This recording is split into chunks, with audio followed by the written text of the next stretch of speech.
Hello students, welcome to new chemistry classes. This is Raunak sir. आप इस channel को like करें, शेयर करें और ज़्यादा से ज़्यादा सब्सक्राइब करें। Thank you very much. Hello students, आज हम लोग एक अपना नया टॉपिक आगे स्टार्ट करने जा रहे हैं और इस टॉपिक का नाम है factors affecting rate of reaction. वैसे कौन कौन से फैक्टर है, वो कौन कौन से कारक हैं जो रेट ऑफ रिएक्शन को मतलब रिएक्शन के स्पीड को प्रभावित करते हैं, उनके बारे में चर्चा करना है। वैसे कौन से फैक्टर्स हो गए जो रेट ऑफ रिएक्शन को इफेक्ट करेंगे, प्रभावित करेंगे, उसको हम लोग पढ़ने का कोशिश करेंगे। चलिए इसको हम लोग समझते हैं एक छोटा सा एग्जाम्पल से। जैसे इमेजिन कीजिए, मैं आपको एग्जाम्पल पहले भी दे चुका हूं कि अगर आप रोड में जा रहे हैं, रोड में जाते समय अगर रोड बहुत बढ़िया है तो आप गाड़ी बहुत अच्छे तरीके से और बहुत तेज चलाते हैं, लेकिन अगर रोड खराब हो तो गाड़ी आप तेज नहीं चला पाते क्योंकि रोड अच्छा नहीं है। ठीक है, तो उसी तरीके से कौन कौन से फैक्टर्स जो रेट ऑफ रिएक्शन का अफेक्ट करेंगे, चलिए सबसे पहले उनको देखते हैं। पहला जो फैक्टर है प्यारे बच्चों, वो है नेचर एंड कंसंट्रेशन। कंसंट्रेशन का मतलब मात्रा, नेचर का मतलब प्रकृति, nature and concentration of reactant जो होगा, हम प्रोडक्ट का बात नहीं कर रहे हैं, हम किसका बात कर रहे हैं प्यारे बच्चों, किसका बात कर रहे हैं, रिएक्टेंट का। तो रिएक्टेंट का जो नेचर होगा या उसका जो कंसंट्रेशन होगा, नेचर का मतलब प्रकृति और कंसंट्रेशन का मतलब मात्रा, मतलब नेचर, हम कैसा रिएक्टेंट लेंगे उसका प्रकृति क्या होगा, उसके हिसाब से रिएक्शन क्या होगा, रिएक्शन जल्दी होगा या रिएक्शन स्लो होगा। नेचर के बाद आते हैं कंसंट्रेशन। रिएक्टेंट जो हम लिए, क्योंकि रिएक्टेंट से ही प्रोडक्ट बनना है, रिएक्टेंट जो आप लोगे उसी रिएक्टेंट आपस में कंबाइन करेंगे, आपस में कोलाइड करेंगे, और जब तक रिएक्टेंट आपस में कोलाइड नहीं करेंगे वो प्रोडक्ट में चेंज नहीं होगा। तो अगर रिएक्टेंट आपस में कोलाइड कर रहे हैं, आपस में टकरा रहे हैं, आपस में टकरा के प्रोडक्ट बनाएंगे, इमेजिन कीजिए अगर उसका प्रकृति, उसका नेचर ऐसा है कि बहुत अच्छे तरीके से आपस में कोलाइड कर पा रहे हैं, आपस में बहुत अच्छे तरीके से कंबाइन कर पा रहे हो, तो तुरंत प्रोडक्ट में चेंज होगा। ठीक है, अगर उसका कंसंट्रेशन मात्रा ज्यादा है, अगर उसका कंसंट्रेशन या मात्रा जिसको कहने ज्यादा है, मतलब ज्यादा रिएक्टेंट ले लिए हम, उसको आपस में मिलाएंगे तो जाहिर सी बात है प्रोडक्ट भी जल्दी बनेगा, क्योंकि रिएक्टेंट के लिए उसके पास जो सब्सटेंस होने चाहिए, जैसे इमेजिन कीजिए ए और बी, ए प्लस बी, ये रिएक्टेंट है, मिलकर बना रहे सी जो कि प्रोडक्ट है। ए और बी जो है प्यारे बच्चों, ए और बी ये आपस में अगर इसका अमाउंट ज्यादा है, इमेजिन कीजिए ये 100 ग्राम का है, ये भी 100 ग्राम का है, दोनों आपस में फटाफट रिएक्शन करेंगे और क्या बना देगा, प्रोडक्ट हमारा सी। लेकिन इमेजिन करो ये 100 ग्राम के जगह पे अगर ये 10 ग्राम रहता, कितना रहता, 10 ग्राम, तो क्या ये इतना ही तेजी से रिएक्ट करते जितना तेजी 100 ग्राम वाला कर रहा है? नहीं, बिल्कुल नहीं। तो नेचर ऑफ रिएक्टेंट या कंसंट्रेशन ऑफ रिएक्टेंट, मतलब रिएक्टेंट का जो नेचर या कंसंट्रेशन होगा वही रेट ऑफ रिएक्शन को डिटरमाइन करेगा, मतलब फास्ट होगा कि स्लो होगा, वही उसको अफेक्ट करेगा। पहला तो ये हो गया, पहला क्लियर है। अब यही जो पॉइंट है, यही जो टॉपिक है, ये बहुत ज्यादा इंपॉर्टेंट है, इसको हम लोग आगे अभी डिटेल में पढ़ने का कोशिश करेंगे। दूसरा जो है वो टेम्परेचर रेट ऑफ रिएक्शन को कैसे अफेक्ट करेगा, टेम्परेचर, इसके बारे में भी आगे हम लोग चर्चा करेंगे। तीसरा है प्यारे बच्चों कैटलिस्ट जो होता है, कैटलिस्ट जिसको हम लोग हिंदी में उत्प्रेरक बोलते हैं, जो डाला जाता है, ठीक है, वो कैसे अफेक्ट करता है उसके बारे में पढ़ेंगे। उसके बाद है सरफेस एरिया, फिर आपका इसका प्रेशर भी है। ठीक है, तो ये सब चीजें हो गई जो रेट ऑफ रिएक्शन को क्या करते हैं प्यारे बच्चों, अफेक्ट करते हैं, उसको प्रभावित करते हैं, उसको प्रभावित करेंगे। तो सबसे ज्यादा इंपॉर्टेंट कौन हुआ, nature and concentration of reactant. इसी के बारे में हम लोग आगे चर्चा करेंगे, तो आप फटाफट इसका स्क्रीनशॉट लेकर उतार लें। अब प्यारे बच्चों, इसके अंदर जो हमारा अगला हेडिंग है nature and concentration of reactant, जिसमें हम लोग को पढ़ना है रेट लॉ एक्सप्रेशन। ये बहुत ही ज्यादा इंपॉर्टेंट है, इसको हम लोग बहुत बढ़िया तरीके से समझेंगे। रेट लॉ एक्सप्रेशन बहुत ज्यादा इंपॉर्टेंट है, बहुत ज्यादा इंपॉर्टेंट, BZI बहुत ज्यादा इंपॉर्टेंट। ठीक है, इसको हम लोग समझने का कोशिश करते हैं, रेट लॉ एक्सप्रेशन। चलिए प्यारे बच्चों, अब हमारा nature and concentration of reactant के अंदर जो सबसे पहला हेडिंग है वो है रेट लॉ एक्सप्रेशन। इसको समझते हैं बहुत ही बिल्कुल आसान से एग्जांपल से। इमेजिन कीजिए हमारे पास A प्लस B ये रिएक्टेंट है, मिलके बना दिया प्रोडक्ट C। अब होगा क्या यहाँ पे, थोड़ा समझने की कोशिश कीजिए।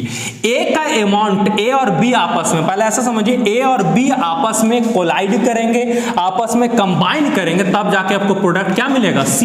इमेजिन कीजिए कि ए का अमाउंट और बी का अमाउंट ज्यादा है, इसका कंसंट्रेशन ज्यादा है, तो ए और बी का जो कंसंट्रेशन जब ज्यादा रहेगा तो जाहिर सी बात है आपस में ज्यादा कोलाइड करेंगे, आपस में ज्यादा कंबाइन करेंगे, और जैसे ही आपस में ज्यादा कंबाइन करेंगे उतना ही तेजी से आपके पास प्रोडक्ट सी बन के तैयार हो जाएगा।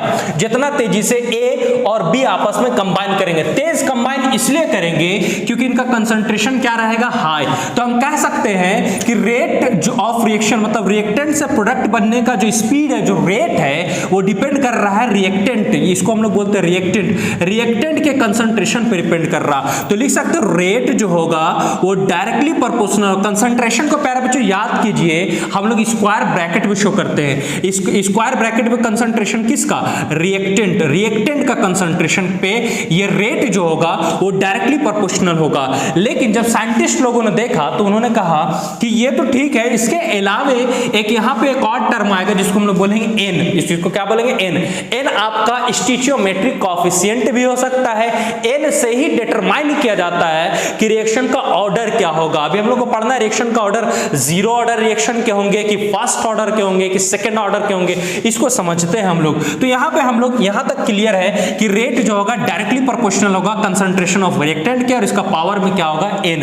इसी को हम लोग रेट लॉ एक्सप्रेशन के नाम से जानते हैं। इसी को हम लोग क्या बोलते हैं प्यारे बच्चों, रेट लॉ एक्सप्रेशन। ठीक है, कि रेट जो होगा वो डायरेक्टली प्रोपोर्शनल होगा रिएक्टेंट के कंसंट्रेशन पे, और इसका जो स्टिचियोमेट्रिक कोएफिशिएंट होगा या जो ऑर्डर होगा वो इसके पावर में होगा। इसको थोड़ा सा आगे ले जाते हैं, प्रोपोर्शनलिटी हटाएंगे, कांस्टेंट आएगा, तो रेट कांस्टेंट को हम लोग ये के से लिखेंगे, के कंसंट्रेशन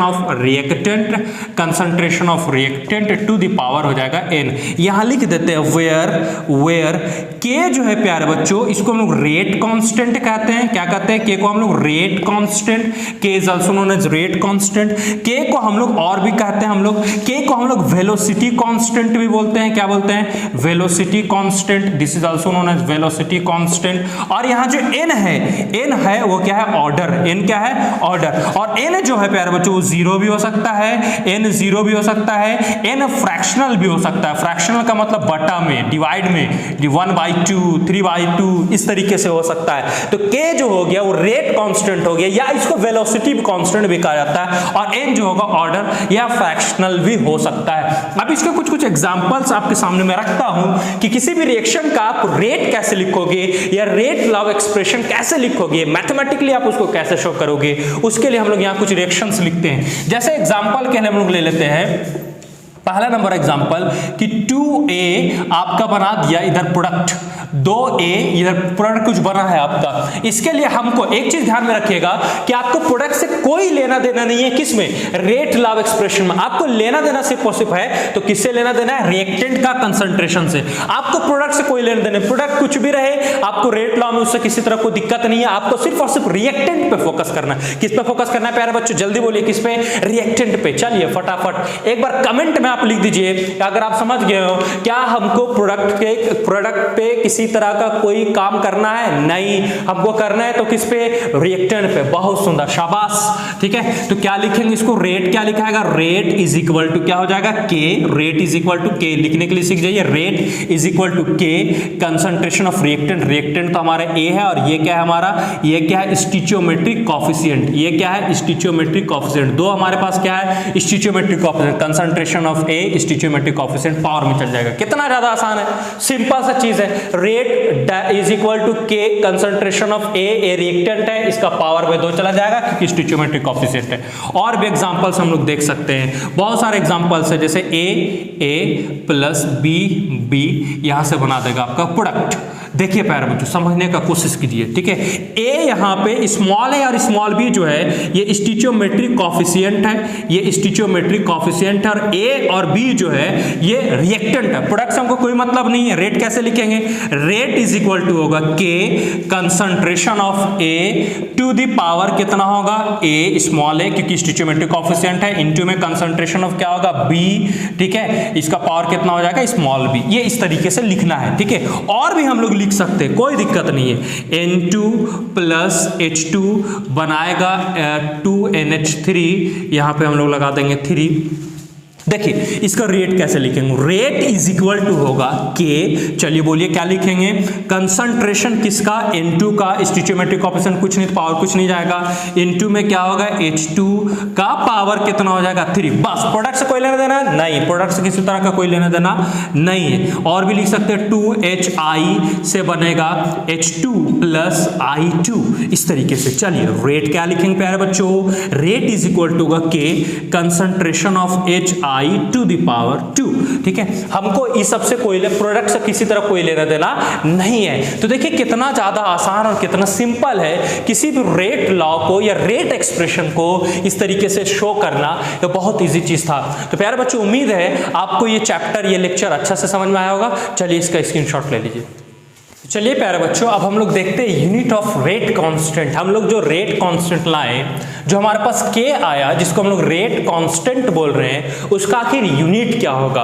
और ये हमारे लिए बहुत ही ज्यादा फायदा होगा आगे चल के जब हम लोग ऑर्डर ऑफ रिएक्शन पढ़ेंगे, क्योंकि वहां ऑर्डर ऑफ रिएक्शन में आपको जीरो ऑर्डर रिएक्शन का यूनिट पूछेगा, जो इसी के हेल्प से हम लोग निकालेंगे। फर्स्ट ऑर्डर रिएक्शन का यूनिट पूछेगा, जो इसी के हेल्प से हम लोग निकालेंगे। इसी तरीके सेकेंड और थर्ड और फ्रैक्शनल का भी पूछा जाएगा, तो इसी के हेल्प से हम लोग निकालेंगे। तो रेट कांस्टेंट का यूनिट क्या होगा इसको देखते हैं हम लोग। सबसे पहले हम लोग ये देख रहे थे कि रेट जो था, ठीक है, रेट मतलब रेट ऑफ रिएक्शन वो इज इक्वल टू था के, जिसको रेट कांस्टेंट बोलते हैं, कंसंट्रेशन ऑफ रिएक्टेंट, या जिसको कंसंट्रेशन लिख सकते हैं, रिएक्टेंट का होगा, स्टोइचियोमेट्रिक कोएफिशिएंट क्या होगा N।